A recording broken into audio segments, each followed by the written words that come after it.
കൊല്ലം കൊട്ടിയത്ത് ദേശീയപാത തകർന്നതിന് പിന്നാലെ സംസ്ഥാനത്ത് ദേശീയപാത നിർമ്മാണം നടക്കുന്ന 378 സ്ഥലങ്ങളിൽ പരിശോധന നടത്താൻ ദേശീയപാത അതോറിറ്റി മണ്ണിന്റെ സാമ്പിളുകൾ പരിശോധിക്കാൻ 18 ജിയോ ടെക്നിക്കൽ ഏജൻസികളെ നിയമിച്ചു.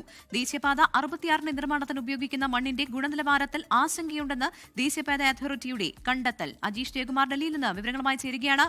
അജീഷ്, ഇതൊരുപക്ഷേ മുൻപേ ചെയ്യേണ്ട കാര്യമായിരുന്നു എന്ന് തോന്നിക്കുന്ന തരത്തിലാണ് ഇപ്പോഴത്തെ വിവരങ്ങൾ പുറത്തുവരുന്നത്. എന്തായാലും കൊല്ലം കൊട്ടിയത്ത് ദേശീയപാത തകർന്നതിന് പിന്നാലെ ഇപ്പോൾ സംസ്ഥാനത്ത് ദേശീയപാത നിർമ്മാണം നടക്കുന്ന 378 സ്ഥലങ്ങളിലാകുമല്ലോ പരിശോധന നടത്തുക.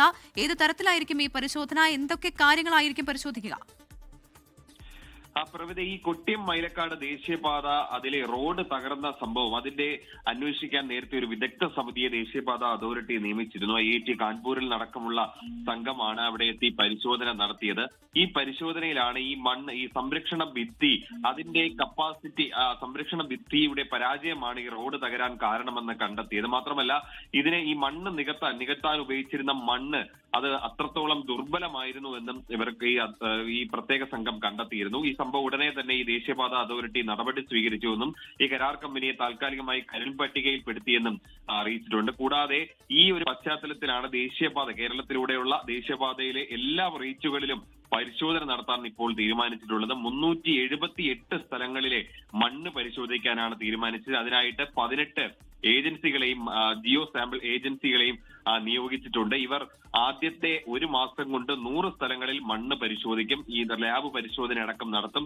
3 മാസം കൊണ്ട് ബാക്കിയുള്ള സ്ഥലങ്ങളിലും പരിശോധന നടത്തുമെന്നാണ് അറിയിച്ചിട്ടുള്ളത് ഈ ജിയോ ടെക്നിക്കൽ ടീം.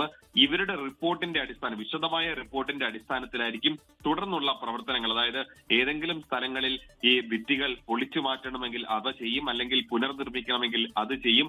വേണ്ട റിപ്പോർട്ടിന്റെ ശുപാർശയുടെ അടിസ്ഥാനത്തിലായിരിക്കും തുടർന്നുള്ള നിർമ്മാണങ്ങൾ എല്ലാം തന്നെ നടത്തുകയെന്നും അറിയിച്ചിട്ടുണ്ട്. മാത്രമല്ല, ഈ ദേശീയപാതയിലെ എല്ലാ റീച്ചുകളിലും സുരക്ഷാ ഓഡിറ്റും നടത്തും. നേരത്തെ ഈ അരൂർ തുറവൂർ ദേശീയപാതയിലെ ഗർഡർ തകർന്നു വീണ സംഭവത്തിന് പിന്നാലെ അവിടെ സുരക്ഷാ ഓഡിറ്റ് നടത്താൻ തീരുമാനിച്ചിരുന്നു. ഈ സുരക്ഷാ ഓഡിറ്റ് എല്ലാ റീച്ചുകളിലും നടത്താനും തീരുമാനിച്ചിട്ടുണ്ട്. കേരളത്തിലെ ദേശീയപാതയിലെ എല്ലാ മേഖലയിലും ഇനിയിപ്പോൾ സുരക്ഷാ ഓഡിറ്റ് നടത്തി ഈ ഓഡിറ്റിന്റെ അടിസ്ഥാനത്തിലായിരിക്കും തുടർ നടപടികൾ. അതായത് പദ്ധതി പൂർത്തിയായതാണെങ്കിലും ഇനി തുടങ്ങാനിരിക്കുന്ന പണിയുടെ ആയിരുന്നാലും എല്ലാത്തിലും സുരക്ഷാ ഓഡിറ്റ് നടത്തും. അതിനുശേഷമായിരിക്കും ഈ ജോലികൾ തുടരുക.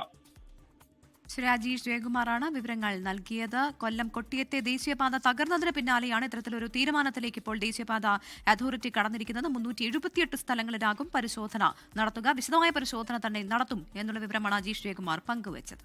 ലോകത്തെവിടെയായാലും ഏത് സമയത്തും 24 വാർത്തകളും ഓഗ്മെന്റഡ് റിയാലിറ്റി പാക്കേജുകളും എക്സ്പ്ലെയിനറുകളും വിശദമായി കാണാൻ ഞങ്ങളുടെ യൂട്യൂബ് ചാനൽ നിങ്ങൾക്ക് സബ്സ്ക്രൈബ് ചെയ്യാം.